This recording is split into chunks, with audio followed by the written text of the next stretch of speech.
Damos gracias al doctor Corso Pineda por su excelente presentación, resumida, porque eso es un tema muy complejo, muy largo, sería yo creo para dar un curso, pero la idea es motivarnos a estudiar algunos otros aspectos que tienen relación con la ortopedia y el manejo de los pacientes. Muchas gracias, doctor Corso Pineda, por su excelente presentación. Ya los que tengan alguna pregunta, alguna duda, al final va a haber un ambiguo que nos patrocina Silfrid Rain, pues están por ahí todas las chicas. Muchas gracias también por su participación. Chicas y chicos, perdón, sí, porque ya, sí. Y damos paso a Chiharu Murata, un breve resumen de su vida. Él nace en Kioto, Japón, egresa de la Universidad Kansai Gaidai en Osaka, hace una licenciatura en Filología Hispánica y Lingüística, tiene una maestría en Rehabilitación Neurológica, enfocado en desarrollo del lenguaje en niños con antecedente de daño neurológico, y él es un investigador en ciencias médicas tipo B en el Instituto Nacional de Pediatría. Él es adscrito al Departamento de Metodología de la Investigación e imparte cursos en la UAM Xochimilco y en la Escuela Médico Naval. Él nos va a hablar de un tema muy bonito, que es la interpretación de las pruebas estadísticas en cuanto al diagnóstico. Demos un aplauso a Chiharu Murata.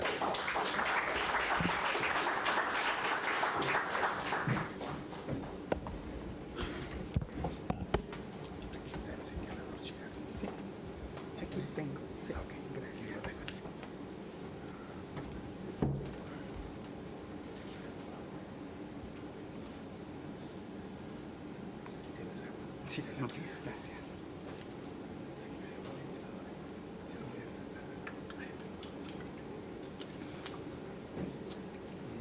Permiso.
¿Qué?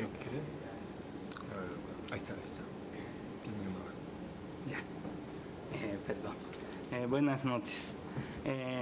Voy a hablar sobre el tema de interpretación de prueba diagnóstica y muchísimas gracias por invitarme a esta sesión. Cuando me invitó el doctor José Cortés a esta sesión, mencionando que quisiéramos conocer bien sobre la prueba estadística. Entonces, pues primero me mencionó que era una sesión que hace de entre 8 hasta las 9:30 o algo así. Entonces, sí, doctor, voy a dar el tema así perfectamente con este marco de tiempo. Entonces luego me enteré de que había 3 ponentes. Entonces sí, voy a hacer una recorrida rápida de los conceptos. Pues esto sí es el motivo para que queremos conocer sobre la interpretación de diagnóstico o utilidad diagnóstica. Pues por ejemplo, si vemos un artículo como este, entonces el objetivo está muy chiquita, pero el objetivo de este estudio es determinar la exactitud de la prueba diagnóstica. Pero ¿qué sería esa exactitud?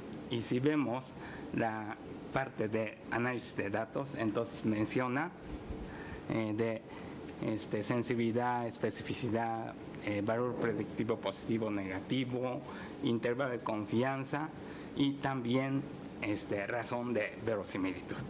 Y entonces, si queremos leer un artículo de prueba diagnóstica, sí, creo que necesitamos saber todos estos conceptos.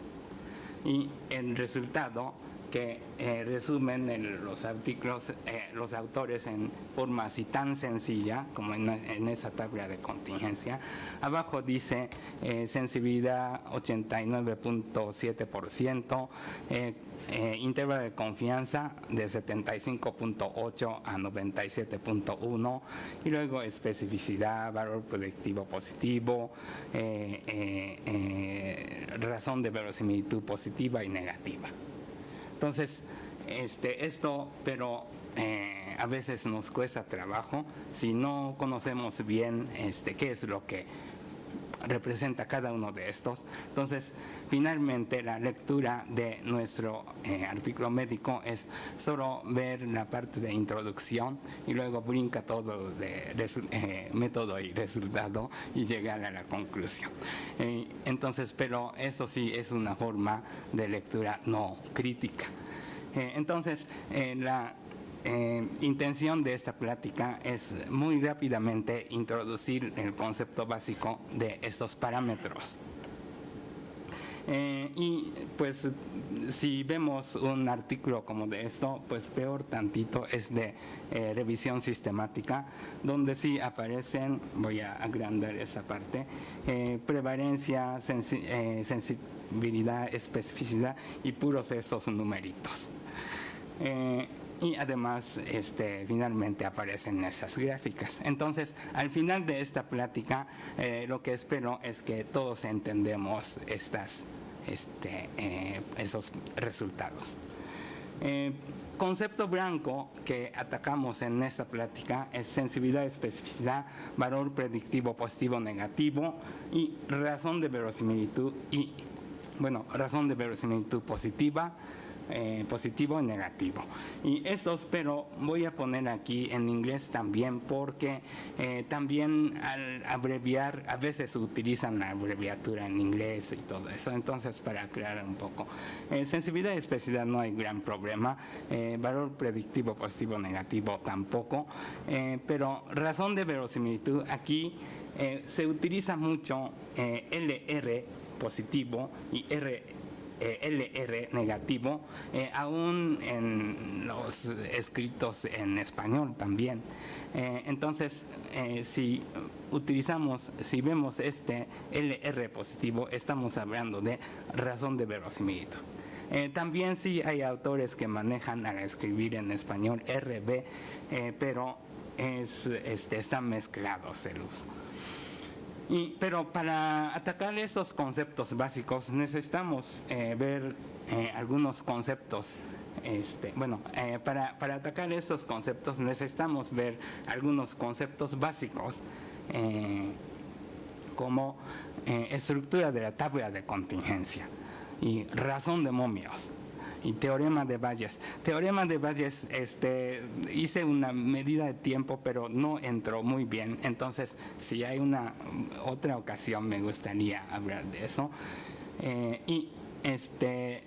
Todos estos sirven para entender estos conceptos. Y finalmente, necesitamos conocer intervalo de confianza para entender lo que mencionan los autores en esa tabla que presenté.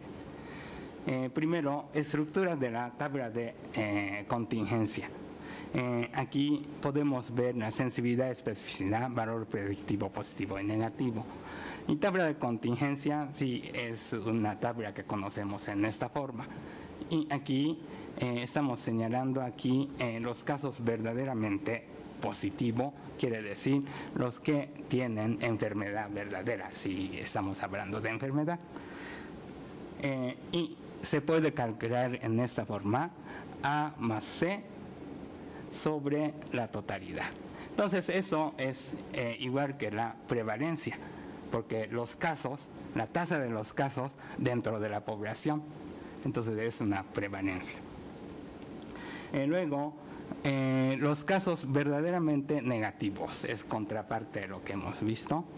Entonces, estos estamos viendo en forma vertical. Ahora podemos ver también horizontalmente. Aquí estamos señalando los casos con los que la prueba resulta positivo. Aquí y negativo. Y entonces, si nos enfocamos en esta celda de A, pero viendo esta A, pero dado a A más C, quiere decir, la prueba detecta como positivo dado que el individuo es verdaderamente positivo. ¿Sí? Eso es la sensibilidad. Sí, está bien. Hay personas que tienen enfermedad y aplicamos la prueba. Entonces la prueba agarra los casos verdaderos dentro de, la prueba resulta positivo dentro de esos casos verdaderamente positivos. Eso es la sensibilidad. Y entonces aquí estamos viendo los casos de positivo verdadero. Y entonces aquí sería falso negativo, porque la prueba resulta negativo, pero la verdad, el individuo tiene enfermedad, entonces falso negativo. ¿Sí estaría bien? Ahora estamos viendo la especificidad, que es, nos enfocamos en esto, pero dado a esta columna. O sea, prueba detecta como negativo, dado que el individuo es verdaderamente negativo. ¿Sí? Y entonces, en ese caso, esta celda nos da negativo verdadero y aquí tenemos falso negativo. Ahora vamos a entrar a valor predictivo positivo. Ahora vemos en forma horizontal. Entonces aquí, esta misma que hemos visto en sensibilidad, pero ahora dado que la prueba detecta como positivo. O sea, la prueba puede dar positividad. Y dentro de esta positividad, ¿cuántos son verdaderamente tiene la enfermedad? Eso es valor predictivo positivo. Y valor predictivo negativo es individuos es verdaderamente negativo, pero dado que la prueba detecta como perdón, aquí no es positivo, es negativo, perdón, aquí. Pero ¿cuáles son las informaciones que dan en esta tabla de contingencia y para qué sirven? Primero vamos a ver la sensibilidad y especificidad. Aquí tenemos este esquema donde estoy representando con esta forma de tachecita las personas que tienen enfermedad. ¿Sí? Esto sin importar el diagnóstico. Así verdaderamente tiene positividad en una enfermedad. Esa de círculo sin enfermedad. Ahora con color estoy poniendo positivo pero con la prueba y negativo con la prueba. Entonces aquí vamos a suponer que insertamos un corte de acuerdo con algún criterio, por ejemplo, para detectar los diabéticos utilizando el nivel de glucosa. ¿Sí? Entonces podemos utilizar un punto de corte para dar el diagnóstico de diabetes mellitus. ¿Y qué sucedería si subimos el punto de corte? Quiere decir, elevamos el umbral. Entonces, en ese caso, baja la sensibilidad. Y en ese caso, se baja el número de falso positivo. Falso positivo, que son estos. Al revés. Estamos aumentando falso, perdón,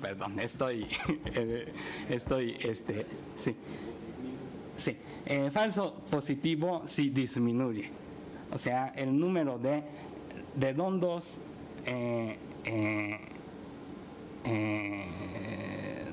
pero redondo quiere decir no tiene enfermedad, pero el diagnóstico identifica como positivo, entonces es falso positivo. Esto se disminuye, mientras que aquí falso negativo, o sea, sí tiene enfermedad, pero la prueba detecta como negativo, eso sí aumenta. ¿Y qué pasa si bajamos el umbral? Entonces, en ese caso sucede lo mismo. Falso positivo aumenta, pero falso negativo baja. Entonces, ¿para qué utilizamos un instrumento donde sensibilidad es alta? Pues se utiliza para tamizaje. ¿Por qué? Porque en tamizaje lo que queremos hacer es excluir los casos que no tienen enfermedad. Ahora podemos utilizar la especificidad para diagnóstico, porque si tenemos una prueba que tiene elevada especificidad, entonces hay pocos falso positivo. Entonces eso quiere decir que sirve para diagnosticar casos verdaderamente enfermos. Y valor predictivo positivo y negativo es, como mencionamos, algo que se calcula en forma horizontal. Entonces, valor predictivo positivo y negativo nos da como información la probabilidad de que la aplicación de una prueba diagnóstica con un paciente particular resulte positivo o negativo.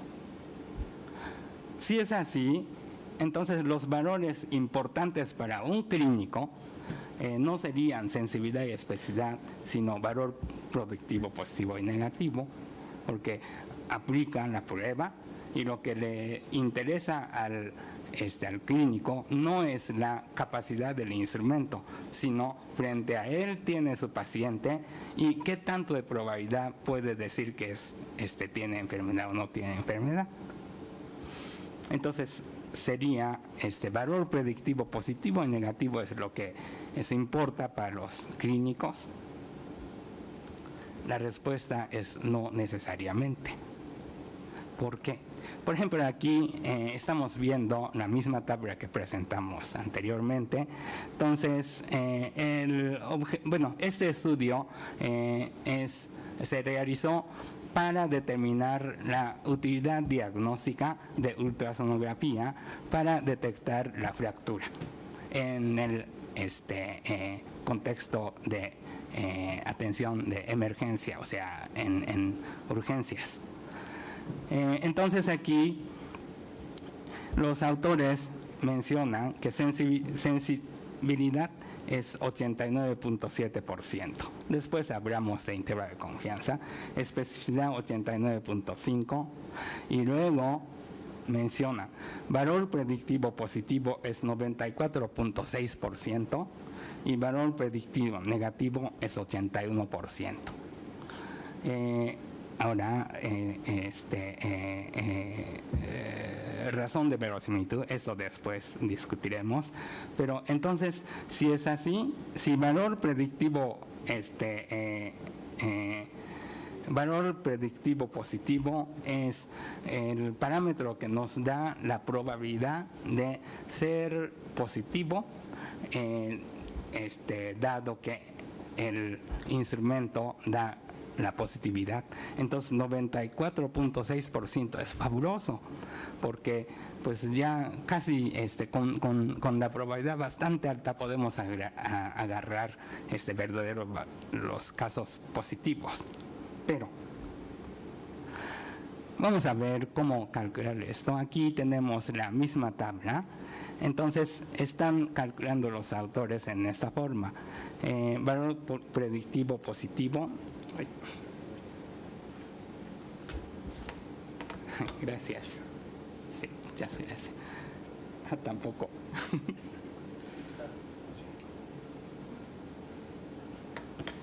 Eso, ¿dónde? Sí, ya. Gracias.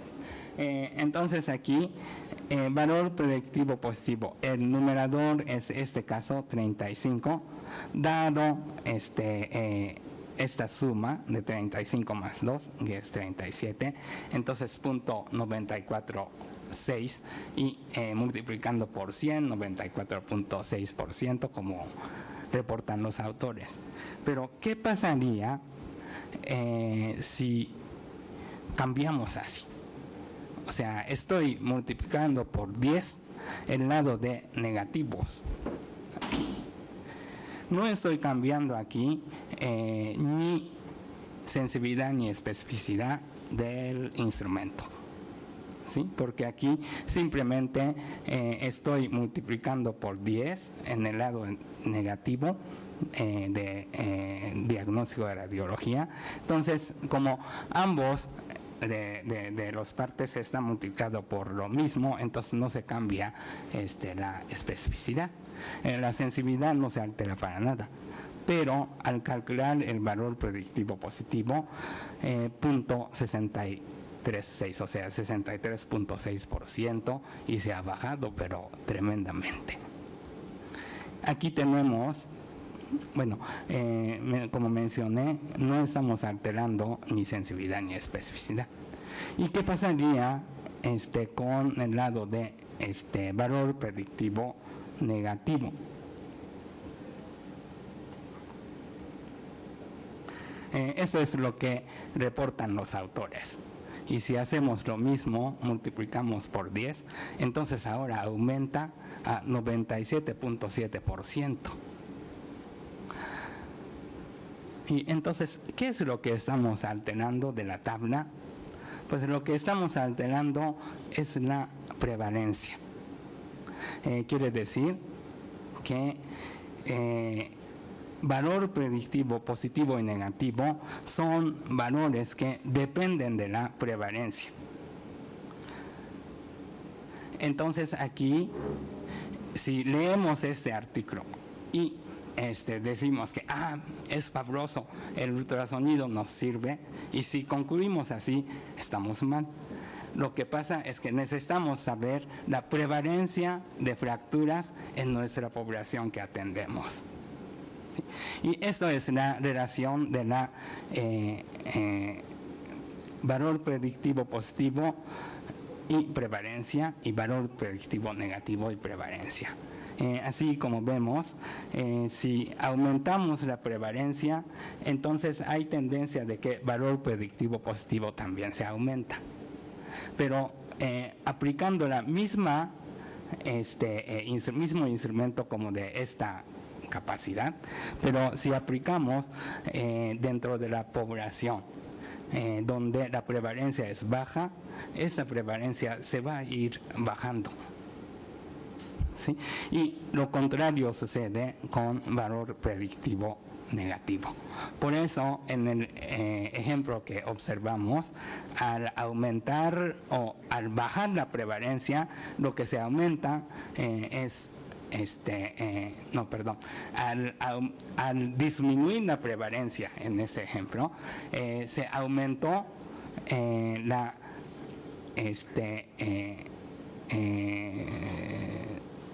al disminuir la prevalencia se aumentó el valor predictivo negativo, pero valor predictivo positivo, que los autores mencionaban como 94%, se bajó hasta 60 y tantos. Ahora voy a introducir otro concepto que es razón de momios. En estadística sí se utilizan muchos términos muy raros, y razón de momios también podría ser una de estas, pero el origen de razón de momios es del contexto de apuestas. Pues no sé si ustedes han apostado a los caballos en la carrera, pero ahí determinan un indicador que se llama razón de momios, y se calcula en esta forma de éxito sobre fracasos. Por ejemplo, este caballo ante las veces de no ganar en la carrera, ¿cuántas veces más ganó en la carrera? Esto es el indicador que usaban los apostadores. Entonces, momio es éxito sobre fracaso. Y momio de pruebas en la enfermedad positiva, ¿sí?, sería A sobre A más C sobre C sobre A más C. ¿Por qué? Porque enfocándose en las personas verdaderamente enfermos, ¿cuántas veces mayor los que salen prueba positiva comparando con aquellos que salen negativa? Eso es un momio de este lado. Pero también en esta tabla podemos ver otro momio, que es cuando la persona no tiene enfermedad, ahí ¿cuántas veces mayor sería los que salen prueba positiva en comparación con prueba negativa? En ese caso, lo que esperamos es que sean menor de 1. Y si colocamos en forma de la tasa estos, entonces podemos ver razón de estos dos momios, y eso es razón de momios. Razón de momios, como en inglés se dice odds ratio, entonces es muy generalizado el uso de OR para razón de momios. Y tiene esta forma bastante complicada, pero si vemos bien, entonces no es tanto, porque vamos a ver este lado de numerador, entonces aquí tiene mismo denominador en ambas partes, entonces se puede cancelar y podemos obtener esta forma tan simple de A sobre C. En el lado del denominador también, entonces aquí se puede cambiar, convertir en forma de producto, y entonces podemos obtener esta forma que se conoce como producto cruzado, y así se puede calcular razón de momios. Y ahora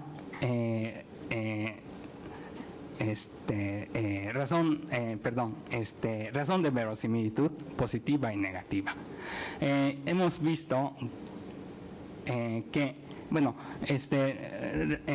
razón de verosimilitud positivo se calcula en esta forma: sensibilidad sobre 1 menos especificidad.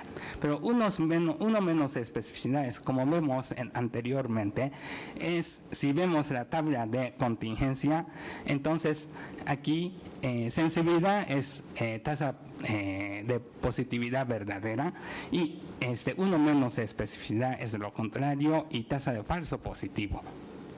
Y entonces en este caso, razón de verosimilitud positivo va a ser cuántas veces más grande la tasa de verdadero positivo ante la tasa de falso positivo. Y ahora razón de verosimilitud negativo sería lo contrario de esto. Y entonces aquí podemos observar que aquí razón de verosimilitud positivo es 8 veces más. Quiere decir, verdadero positivo es 8 veces más grande ante falso positivo. Y razón de verosimilitud negativo es lo contrario de esto. Entonces, al diagnosticarse como, por ejemplo, razón de verosimilitud negativo, y si sabemos que ese sale el valor de 0.11, entonces podemos decir que la posibilidad de que el paciente tiene enfermedad se baja como 1/10 parte ante la probabilidad que suponíamos al establecer el diagnóstico utilizando este instrumento. Y ya estoy pasando el tiempo, pero el intervalo de confianza, esto es un concepto importante y quería meterlo, pero voy a mencionar muy rápidamente.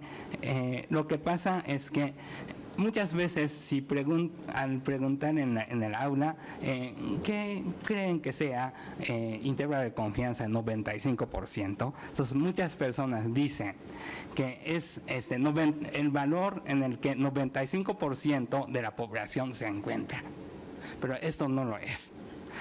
Aquí estamos viendo un esquema donde resumen la idea.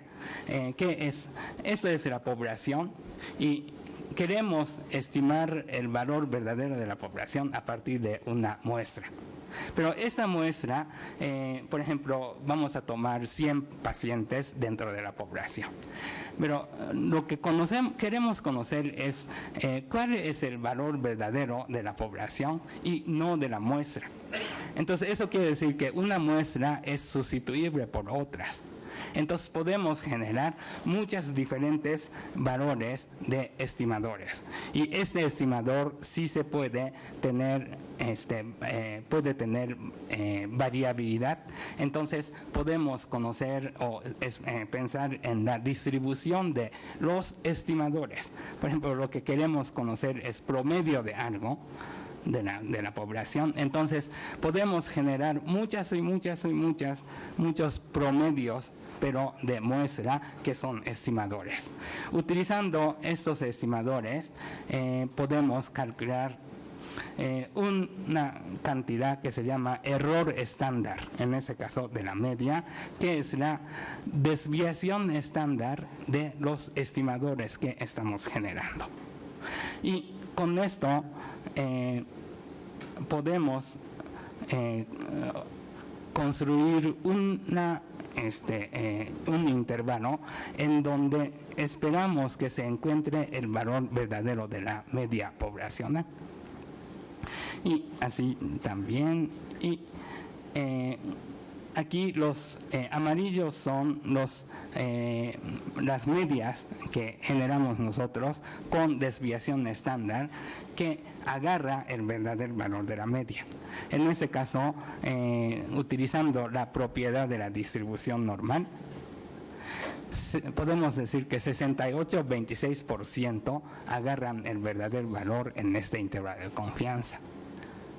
Y si colocamos de arriba a abajo, entonces en esta forma, y al doblar esta magnitud por 1.96 veces, podemos hacer el cálculo de la probabilidad y podemos decir que se puede agarrar el verdadero valor de la población con la probabilidad 95%. Y el intervalo de confianza es a partir de la media que generamos con nuestra muestra, construir el intervalo que estamos viendo y azarosamente tomar una de estas barritas. Eso es la construcción del intervalo de confianza de 95%. De forma resumida, podemos decir que es el rango o amplitud que se determina del nivel inferior y superior, con el que agarra el verdadero valor de del parámetro poblacional. Eso es el intervalo de confianza. Y si la probabilidad es 95%, se conoce como intervalo de confianza de 95%. Entonces, aquí lo que estudiamos en nuestro estudio generan resultados a partir de la muestra. Y lo que estamos observando en la muestra no es el verdadero valor de la población. Entonces aquí los autores mencionan que en nuestra población lo que estamos observando es 89.7% de sensibilidad. Pero esto es el resultado que generan al observar estos 58 pacientes que constituyen nuestra muestra. Y al construir el intervalo de confianza de 95%, quiere decir, con la confianza del 95%, el verdadero valor de la sensibilidad se encuentra entre 75.8 hasta 95.1%. Entonces alguien puede reclamar, oiga, pero 75.8 y 97.1 es muy grande. cuál de los otros, 75 o 96. Entonces los autores dicen, pues no sabemos. Eso es lo que pudimos alcanzar con nuestro tamaño de muestra. Entonces, si queremos obtener el resultado de mayor precisión, entonces hay que incrementar el tamaño de muestra. Bueno, entonces con esta discusión, pues muy someramente hemos visto, pero creo que podríamos interpretar más o menos lo que menciona en esas tablas de artículo médico. Bueno, muchas gracias.